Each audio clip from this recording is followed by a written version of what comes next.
Então, na teologia, nós temos as seguintes disciplinas. Na área bíblica, introdução às Sagradas Escrituras.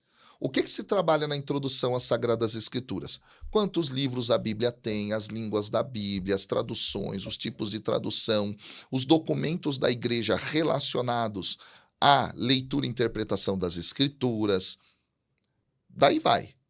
E, dando tempo, olha só, o padre vai ter contato com ferramentas da exegese bíblica. Dando tempo. Dando tempo. E aí eu quero até pedir, comente aqui, você, querido irmão padre ou teólogo formado, se você viu esses conteúdos. Se deu tempo. É normal.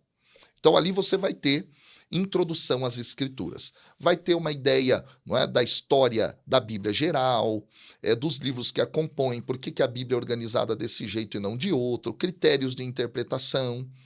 Alguns vão entrar em a profundidade em como fazer a interpretação, outros não. Então, introdução às escrituras.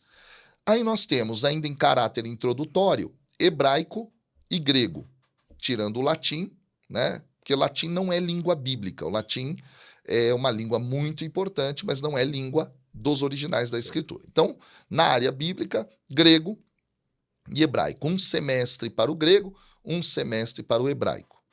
Pouco tempo, né? Pouquíssimo tempo. E quando a gente pensa que são, 40 alunos, 50, algumas salas de 60 alunos, por exemplo, uns vão mais rápido, outros vão mais devagar, o que é completamente normal. Uns têm mais aptidão para aprendizagem de línguas, outros menos. Isso é totalmente normal. Então, dando aula de hebraico nesses anos todos e grego nesses anos todos, uns vão conseguir avançar, outros não vão conseguir avançar muito. Normal, isso acontece. Algumas faculdades dedicam 2 semestres, mas mesmo assim ainda é pouco para você ter uma proficiência bem interessante na leitura do texto.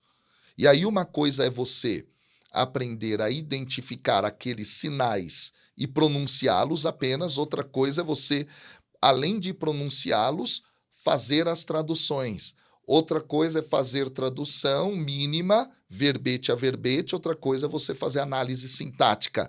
Outra coisa é você agora fazer exegese bíblica com as palavras todas em grego ou em hebraico ou em aramaico. Percebe aí? É. A complexidade ela vai aumentando. Eu só vou abrir um parêntese. Formar pessoas na área bíblica é muito difícil. Porque para você entrar no mestrado na área bíblica, você tem que prestar proficiência de hebraico e grego. Então, se entrega um texto lá para você e você tem que, na mão, fazer a tradução, sem saber de que livro é, qual capítulo é, quais versículos são. Porque aí poderia ter uma certa dedução, Exato. né? Já vou por eu tô aqui. deduzindo. Não. Então, você tem que ter esse contato. Fora uma língua moderna, que não seja o espanhol. Não porque o espanhol não seja importante, é porque senão fica muito fácil você fazer uma tradução ali do espanhol para o português. Então, tem que ser o inglês, o alemão, ou o francês, por exemplo. Italiano. Então, você tem que ter essas três línguas, pelo menos, na área bíblica. Percebe o que eu estou dizendo? Então, assim, é difícil a pessoa passar dessa barreira de corte aí. Passou para as línguas, aí você vai para uma língua moderna. E aí? Tem tecnologia que ajuda muito, hoje em dia, tudo mais, softwares, inteligências artificiais, etc., que podem contribuir. Mas na hora do vamos ver, você precisa fazer. Tem que saber. Pronto. Então, você tem aí uma base de corte. Além disso, nós temos a disciplina Pentateuco, que vai estudar o quê? Os 5 primeiros livros da Bíblia. Gênesis, Êxodo, Levítico, Números, Deuteronômio. Aliás, essa para mim é uma das disciplinas mais importantes da área bíblica. Porque, basicamente, a raiz da Bíblia toda está aí. Se você não entender bem, não só a linha narrativa, mas também a teologia que caracteriza esses 5 livros, vai ser muito difícil você fazer uma boa interpretação daquilo que vem depois. Tá? Tem coisas aí simplesmente espetaculares. A gente poderia trabalhar depois esses assuntos. São coisas efetivamente maravilhosas. Eu assim. acho ótimo. É. Isso aí. Aí nós temos a disciplina História de Israel. O que vai estudar a História de Israel? Algumas faculdades colocam os livros históricos.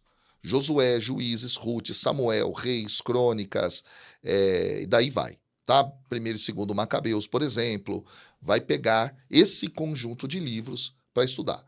Em outras faculdades, isso pode depender ou da ementa ou pode depender do professor, ele pode abordar a questão da história de Israel. Então, ele vai para o dado arqueológico, ele vai para o dado contextual. Eu vou mais por esse dado, por exemplo. É uma disciplina que eu também acho fantástica de ensinar.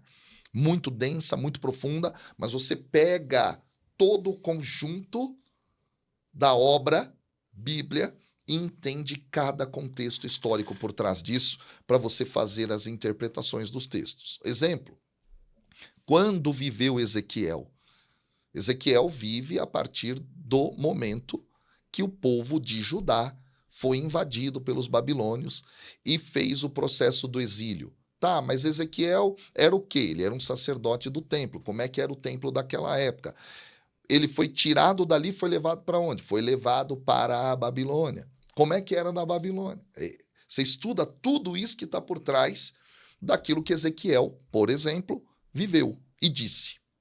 Percebe? Então você vai desde lá do começo da formação do povo israelita até o Império Romano, passando por todas as dominações que aquele povo viveu, todas as dificuldades que ele passou. História de Israel.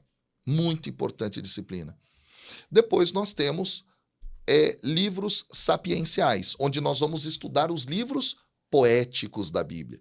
Jó, Salmos, Provérbios, Cânticos, Eclesiastes, Eclesiástico, por exemplo, são estudados aí. Tá? Jó também, né? Jó citei, né? Sim. São livros de poesia. Como se interpreta a poesia? Aí seria também um semestre, mais ou menos. Um semestre. Aí nós temos a disciplina Profetas, onde a gente pega todos os profetas ali. Depois nós temos o Novo Testamento, Evangelhos sinóticos. Evangelho joanino, cartas joaninas e Apocalipse, numa mesma disciplina. Temos os escritos paulinos e as cartas católicas em outra disciplina. Então, cartas católicas é uma disciplina, escritos joaninos outra, escritos paulinos outra, e daí vai. Olha quantas disciplinas. Não dá para ver tudo isso, percebe? Em total profundidade. É absurdo, não dá. E lembrando, Eu já ministrei todas elas várias vezes ao longo de 11 anos e sempre é um elemento novo, é algo diferente. O que você ensinou há 10 anos atrás não é a mesma coisa hoje, porque a pesquisa avança. É muito rico. e também lembrando que nós estamos falando de um professor, né?